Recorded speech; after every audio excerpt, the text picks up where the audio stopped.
Hey everybody, David Bauders with Trade Hounds. I'm here today with Joe Rosario. Joe is with NECA Southern Tier, based at SUNY Delhi. Welcome, Joe. Thank you. Thanks for having me. Yeah, nice to spend time with you. So Likewise. tell us a little bit about your background and what you're doing in the electrician industry. Sure. So about 2 years ago, I was sitting and I had no clue what I wanted to do. I wanted to become a cop. I didn't know. And I was talking to my grandma, and she's like, you got to go to school. You got to do something. And I'm like, all right, fine. Because I hated school growing up. I absolutely hated it. So she came out. She's like, why don't you learn a trade? I was like, all right, cool. I like Legos. You know, it's got to be something similar. So we looked into SUNY Delhi. I went there, and the program is what caught my eye, the electrical program, and then going into it. And now that I've been in it for a little bit, now that I've done the program and kind of seen and learned everything about electrical, and not just how it works, but why it works, it's truly a very fascinating thing to me. Because it's not just, you put the wire here and you put it there and you hope it works. It's a lot more science that goes into it. And I think it's an amazing thing, and I wasn't expecting it. And how old are you? I'm 18. Okay, so you just literally got into this a couple years ago? Yeah, yes, sir. About 2 years ago, I've never even touched a wire. Okay. So it's really impressive how far the school can kind of teach you, and how far you can go from that short amount of time. So when you got into it, what was it that you appreciated most about being in the trades? I think being in the trades, what I appreciated the most is kind of how everybody works together, how the trades kind of work in unison. I spent some time working in the city, and it's so fast-paced. You walk down the hallway and you come back a few hours later, and there's drywall up and the lights are done. And everybody knows kind of what their job is, and they get right to it. And I really appreciate also how hardworking everybody is. It never feels like there's a job that needs to get done. It always feels like everyone's on top of it. How did you get into being the head of the NECA Southern Tier chapter?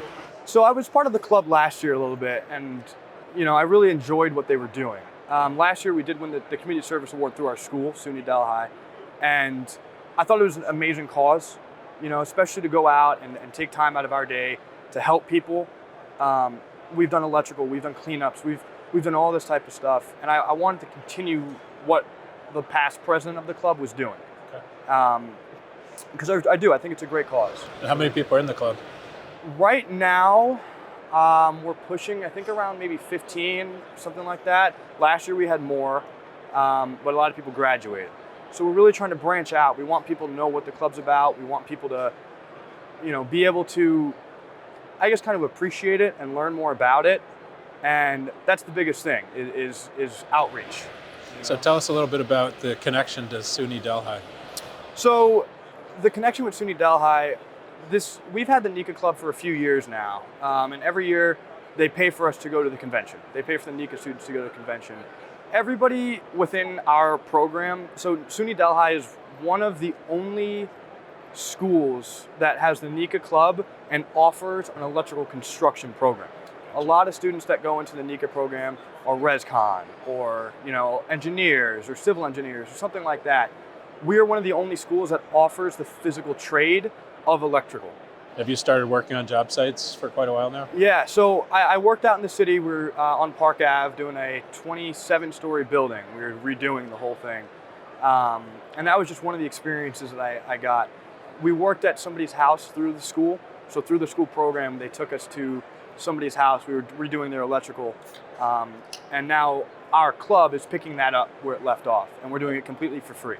Oh, yeah. Very interesting. Yes, yeah. So when you're on a job site, talk about how you coordinate among all the people working together. How do you communicate? Is it SMS? Like, what's your So we tend texting? to do, we don't have a lot of resources within the club.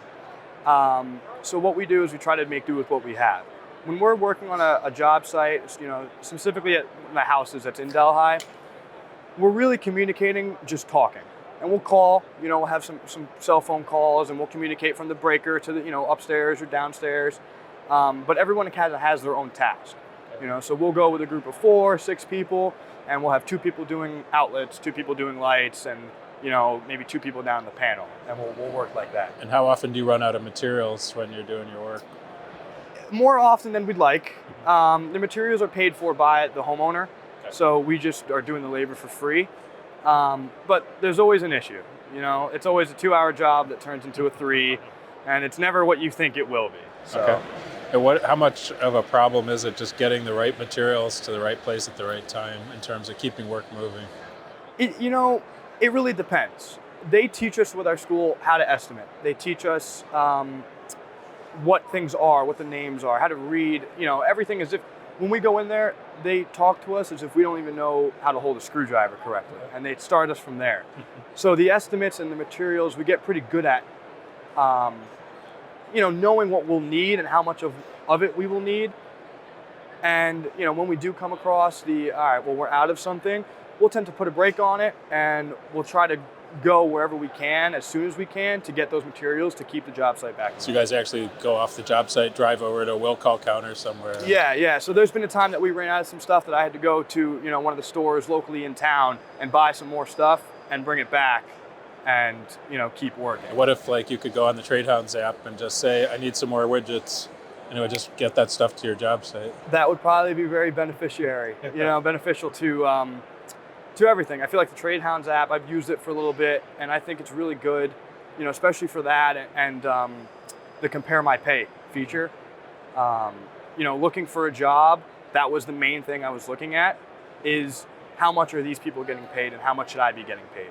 And we have a lot of guys that are going into new jobs and they're trying to look for an apprenticeship, or they're trying to start out somewhere and they don't know what they should be making. They don't know what they're worth yet. So to have an app or have your feature that kind of says, hey, apprentice starting out in New York City is making $25 an hour. You should be making that and not $16.50 or whatever the minimum wage is. Gotcha. Yeah. How many of the folks that you have as friends and colleagues are interested in doing gig work on the side? Gig work is in... doing side jobs, side hustles. A few of them have. There's been some students that, so one of the teachers will send some students out to do jobs, and they will get paid for it, and while they're up at school. So there are some gigs that students do, and I know I've seen a lot of people that are more interested in it too. I know I am. I'm interested in, how can I make money at school when I'm spending money? So yeah, a lot of people are definitely interested in that. And what's your kind of end game here? Where do you want to be 5 years from now? I really love that question, because you asked me this 5 years ago. I couldn't guess that I would be here. I really couldn't tell you. I'm in school to become a lineman, and I've truly been loving that. I think it's a wonderful experience, and I've met some great people. I guess in 5 years from now, I'd love to working for a contractor, or having your own business. What do you think? I'd love to own my own business. I was actually recently talking about that with my buddy last night. But we'll see what the future holds. We'll see what chances and what opportunities will present themselves and what I can jump on. Are you mostly interested in residential, commercial? What are you thinking in terms of type of work that you do? I'm honestly in for anything. I've done residential, I've done commercial. I like them both. It's a lot easier to build than it is to take down, because then you're fixing somebody else's mistakes. But I think if I had to choose, I'd probably say commercial. And I assume since you're only 18 years old, right, you're a digital native, you do everything on your phone. Absolutely. Talk about how important it is in terms of having apps that solve the problems, the challenges of job site today. It is very helpful. It really is. And now that we're in such a digital world to where most people can't leave the house without their phone, being able to navigate and being able to utilize the features that some of these apps present and provide, I think it's vital, especially when you have the growth of, artificial intelligence. That's just the beginning of what it can be. Absolutely. I think using that, especially in a field like electrical, it can't replace it, but it can work with it. Right. Definitely augment. Yeah, absolutely. And I think that's something that, we definitely should key into, is how can we work with AI and not against it. Have you been using AI tools like ChatGPT? I have, yeah. It's really helpful. If you're on a job site and you're trying to see what does code say, what does the NEC say that I can and can't do about a specific thing, you don't have to take out your code book and start siphoning through the 1,000 pages that are in there. You can ask it, and it'll give you an answer, and it'll give you the code where it is, and you can double check just to make sure it's right. And most of the time it does tend to be. That's interesting. And how often do you have to do that? Check code? check code more than I'd like, but it's definitely useful to use. Most of our users say daily. They're checking it, Yeah. I mean, you got to make sure because it's always changing. It's always changing. What it was in 2023 will be different when the code comes out next year. Yeah. So. Well, Joe, it's great to spend time with you, and likewise. Wish you the best with your chapter and with your career. Thank you. I appreciate it. Nice to meet you. Nice to meet you.